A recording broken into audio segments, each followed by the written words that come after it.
We all get stressed and overwhelmed at times, but how do you know when it goes from a bad day to a real problem? And here to talk about that and sort it all out, to find everything, Dr. Claudia Reardon, psychiatry professor at UW School of Medicine and Public Health. Welcome, doctor. Thank you. How do you know, how do folks know between a rough patch and full-blown depression?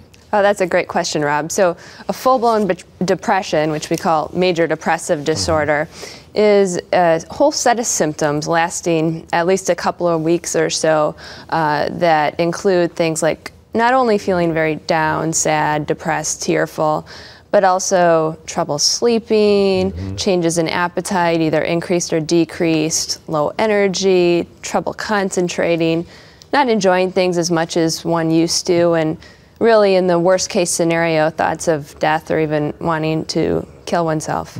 Before we get too deep in our conversation, let's talk about these free screenings that are available today for folks. Absolutely. So today is National Depression Screening Day. This is celebrated all across the nation, and as part of that, the UW Department of Psychiatry is offering free screenings for anyone interested in finding out if they have the signs and symptoms that might be consistent with depression. So over the lunch hour today, we're offering these screenings at the UW Health DeForest Clinic, and then this evening we'll be offering more screenings at the Public Library on Park Street. And there's some things folks can do. I know you mentioned the word exercise and people think, but when it comes to dealing with the blues, and we're not talking about having to run a marathon. I mean, just taking a walk on a lovely day like we're going to have today can really lift your spirits. Absolutely. I'm a big fan of exercise to both prevent and to treat mental illness, especially depression and anxiety. We have tons of evidence supporting exercise as a treatment. And you're right, it can be 10 to 15 minutes a day that can really take the edge off and lift someone's mood. I remember reading, geez, even back in the 60s they were doing this. They would put some folks who were diagnosed as depressed and had them running. What does the exercise do to someone? That's a great question. So there are lots of interesting theories about how exercise might help one's mood. Possibilities include that it can act as a distraction, so it distracts us from the stressors of our days that, of course, we all experience.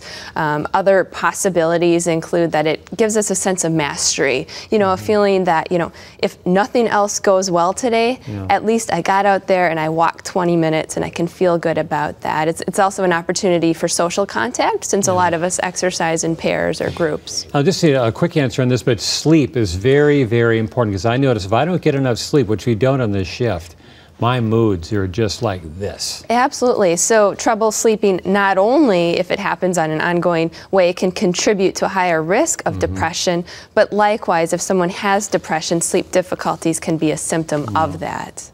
Okay. Once again, take advantage of those free screenings today. UW Health DeForest Clinic. Yep. All right, 11 o'clock until 1, and then Goodman South Madison Public Library 5 till 8 tonight. Well, if you're just feeling a little down, this is the time to do it, and it's all free, right? That's exactly right. Okay, doctor, appreciate it. Good information. Thank you. You're welcome. And enjoy your day and get out there for a walk, too. All right.